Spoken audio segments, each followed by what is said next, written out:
In these days of super jumbo jets and high-speed internet, are we losing the romance of train travel? The Orient-Express is not just about the romance of travel, it is also a business. I'm at the Bloomberg Business Week European Leadership Forum, and joining me today is Paul White, CEO of Orient-Express. Paul, welcome to INSEAD Knowledge. Pleasure, good morning. What is the mystique and allure of trains? Wow, what is the mystique? I mean, train travel has been with us for an awful long time. And I think there is a particular romance about train travel, not just at the very luxury end, which is where we find ourselves. Obviously, we're helped with our name, Orient-Express, because people immediately think of Agatha Christie. You can't pay for marketing like that. But there is a mystique about it, and I think it's very special. People generally do the Orient-Express as a once-in-a-lifetime event. They're not quite sure what they're getting when they go on board, but they know that dreams are going to come true. The Orient-Express is really more than just trains. Tell us how the Orient-Express started and what it is about today. It is about luxury experiential travel. It's not just a hotel company. We do have 40 hotels around the world, but we have the trains businesses, we have safaris, we have river cruises, and even our hotels are not just about, a 30 square meter room or a 300 square foot room or a nice bed.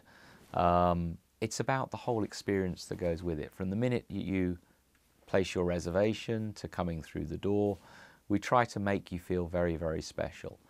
You've been with the company for 18 years. Were you involved in the growth phases of the Orient-Express? What sort of products do you have? How do you select hotels to purchase? When do you let it go?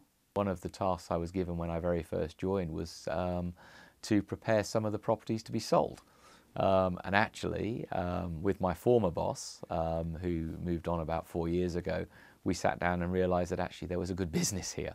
And rather than selling them, we started first of all to grow from within. You have to start with the customer. You have to start with really what does your guest want? And your customers' needs change, your customers change. As you say, over the 20-year period, I've seen a lot of changes in destinations. 20 years ago, you wouldn't have dreamt of going to Peru. 10 years ago, it was the hot destination. We bought a property about 6 years ago in Laos, in Luang Prabang. New York Times a couple of years ago said it was the #1 destination in the world.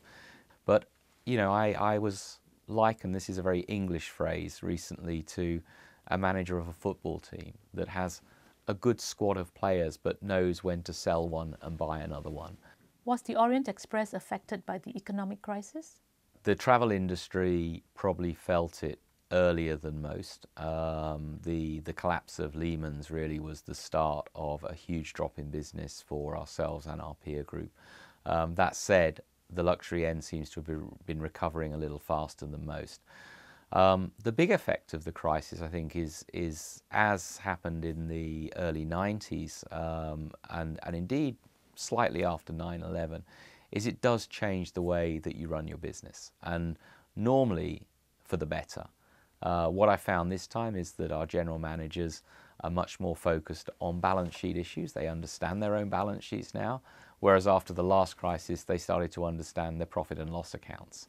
We ran our business probably in a way that was similar to REITs, so we were quite over-leveraged. The last 3 years, I managed to bring the debt of the company down by half, from about $1 billion to $500 million, and that puts us in a much stronger position going forward into the next cycle, which we've just experienced our third successive quarter of growth, so one has a better feeling going forward than I probably did a year ago. Paul, how did you get your debt down so quickly? Well, we tend to keep things simple in business. At the end of 2008, when we really saw what was happening, we approached it in 4 ways. First thing is we did have to do some cost cutting.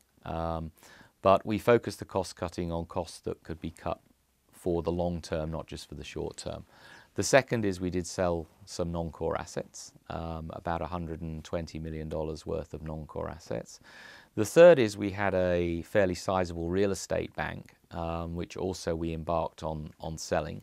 That actually we did not succeed in, and we still have a reasonably large real estate bank, but we've been able to be patient, and we will remain patient in selling these villas that we have around the world. The fourth way was we actually approached our shareholders. I think that I'm a believer in honesty. We approached the markets in the beginning of 2009. We told them what the situation was. We said, we have this debt figure and we need to bring it down. We need to get our debt to EBITDA to 4 or 5 times, and we would like your support. And we did a couple of equity offerings. Both were hugely oversubscribed and very successful. And now, as I say, I can sit and focus on looking forward rather than looking over my shoulder at the debt burden. Do you think the recession has made people rethink their values and the way they spend their money?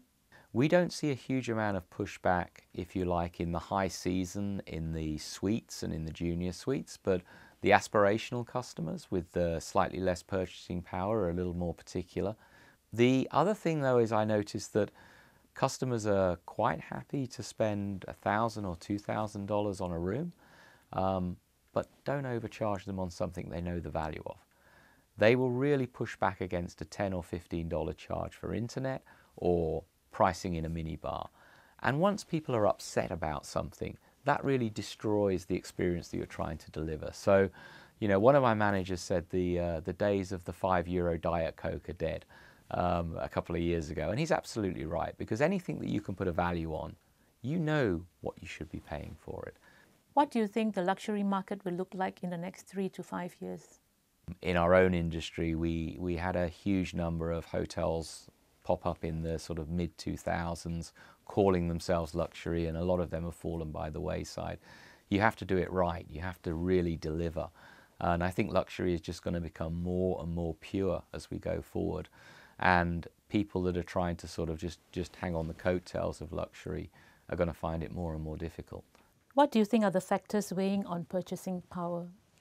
I think there's a lot of people at the moment, obviously, are not necessarily focused on what they have the ability to spend today, but what's going on in the macro climate that would give them the ability to spend tomorrow.